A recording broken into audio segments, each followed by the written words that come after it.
পরকীয়া প্রেম, গৃহবধূর খাটের নিচ থেকে উদ্ধার নিষিদ্ধ ছাত্রলীগ নেতা। মাদারীপুরের ডাসারে মোহাম্মদ জহিরুল ইসলাম নামে এক ছাত্রলীগ নেতাকে খাটের নিচ থেকে উদ্ধার করা হয়েছে। সম্প্রতি এরকম একটি ভিডিও ভাইরাল হয়েছে সামাজিক যোগাযোগ মাধ্যম ফেসবুকে। জহিরুল ইসলাম ডাসার উপজেলা ছাত্রলীগের সহসভাপতি হিসেবে দায়িত্ব পালন করে আসছেন। আজ বুধবার সকালে ওই ছাত্রলীগ নেতার ভিডিও ভাইরালের ঘটনার তথ্য নিশ্চিত করেছেন একাধিক ফেসবুক ব্যবহারকারী। স্থানীয় সূত্রে জানা গেছে, নিষিদ্ধ ছাত্রলীগ নেতা জহিরুল ইসলাম পরকীয়া প্রেমের সম্পর্কের সূত্র ধরে সম্প্রতি এক গৃহবধূর বসতঘরে যান। সে সময় ওই গৃহবধূর স্বামী বাড়িতে এলে ছাত্রলীগ নেতা জহিরুল খাটের নিচে লুকিয়ে পড়েন। ওই গৃহবধূর স্বামী তাকে খাটের নিচ থেকে টেনে বের করেন এবং ঘটনাটি ভিডিও করে রাখেন। পরে ভিডিওটি সামাজিক যোগাযোগ মাধ্যম ফেসবুকে ভাইরাল হয়।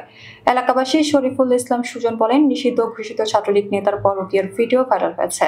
সেখানে দেখা যাচ্ছে ছাত্রলীগ নেতাকে খাটের নিচ থেকে বের করছেন এক ব্যক্তি। নিষিদ্ধ হওয়ার পরও ওদের অপকর্ম কমেনি।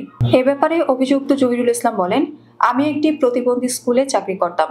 আমার এক কলিগের ইনভাইটেশনে ওই গৃহবধূর ঘরে দাওয়াত খেতে গিয়েছিলাম। সেখানে হ্যারাসমেন্টের শিকার হয়েছিলাম। তবে খাটের নিচে কেন লুকিয়েছিলেন এমন প্রশ্নে কোনো সদুত্তর দিতে পারেনি অভিযুক্ত ওই ছাত্রলীগ নেতা।